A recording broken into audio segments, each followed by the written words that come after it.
ഹരേ കൃഷ്ണ. ഒരിക്കൽ ദേവന്മാർ തമ്മിൽ വിഷ്ണു ഭഗവാനാണോ ശിവഭഗവാനാണോ കൂടുതൽ ശക്തിമാൻ എന്നൊരു തർക്കമുണ്ടായി. ഇതിന് പരിഹാരം കാണാൻ വേണ്ടി അവർ ബ്രഹ്മദേവൻ്റെ അടുത്തു ചെന്നു.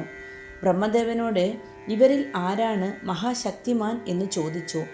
എന്നാൽ ഇതിന് ഉത്തരം നൽകാൻ ബ്രഹ്മദേവനും കഴിഞ്ഞില്ല. അങ്ങനെ ബ്രഹ്മദേവൻ തൻ്റെ മനസ്സിൽ ചിലതൊക്കെ കണക്ക് കൂട്ടി വിശ്വകർമാവിൻ്റെ അടുത്തു ചെന്ന് 2 ഉഗ്രശക്തിയുള്ള വില്ലുകൾ പണിയിച്ചു. എന്നിട്ട് ബ്രഹ്മദേവൻ അതിലൊരു വില്ല് വിഷ്ണു ഭഗവാനും മറ്റൊരു വില്ല് ശിവഭഗവാനും നൽകി.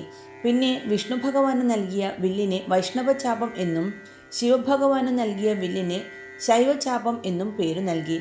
കുറച്ചു ദിവസം കഴിഞ്ഞപ്പോൾ ബ്രഹ്മദേവൻ ആശങ്കാകുലൻ എന്ന പോലെ വിഷ്ണുദേവൻ്റെ അടുത്തു ചെന്നു. അപ്പോൾ വിഷ്ണുദേവൻ ബ്രഹ്മദേവനോട് എന്താണ് അങ്ങയെ ഇത്ര ആശങ്കാകുലനായി കാണപ്പെടുന്നത് എന്ന് ചോദിച്ചു.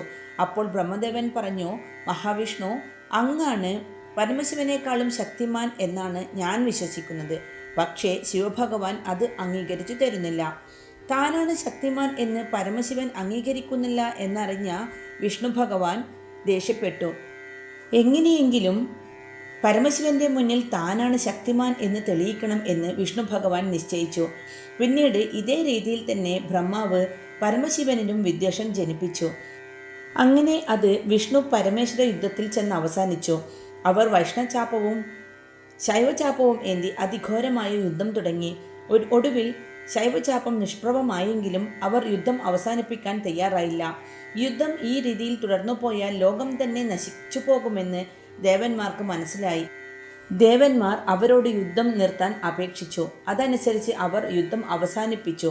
യുദ്ധം അവസാനിപ്പിച്ചപ്പോൾ വിഷ്ണു ഭഗവാനാണ് ബലശാലി എന്ന് ദേവന്മാർ പ്രഖ്യാപിച്ചു. എന്നാൽ ഇത് ശിവഭഗവാനെ കുപിതനും ലജ്ജിതനുമാക്കി. യുദ്ധത്തിൽ തന്നെ പരാജിതനാക്കിയ ശൈവചാപം ഇനി താൻ വഹിക്കേണ്ടതില്ല എന്ന് കരുതി മഹാദേവൻ അത് വിദേഹ രാജാവായ ദേവരാജ ജനകന് കൊടുത്തു. ഈ വില്ലാണ് പിന്നീട് സീതാ സ്വയംവര വേളയിൽ ശ്രീരാമചന്ദ്രൻ ഒടിച്ചത്. ശിവഭഗവാൻ ശൈവചാപം ദാനം ചെയ്തതറിഞ്ഞ വിഷ്ണു ഭഗവാൻ തൻ്റെ വൈഷ്ണവചാപം തൻ്റെ പ്രിയ ഭക്തനും ദേവരാജ ജനകൻ്റെ പിതാവുമായ ഋഷിക മുനിക്ക് സമ്മാനിച്ചു. ഋഷികൻ ആ വൈഷ്ണവചാപം ജമദഗ്നി മഹർഷിക്ക് നൽകി. അങ്ങനെ ജമദഗ്നി മഹർഷിയുടെ ആശ്രമത്തിലെ വിശിഷ്ട പൂജ്യ വസ്തുവായി വൈഷ്ണവചാപം മാറി.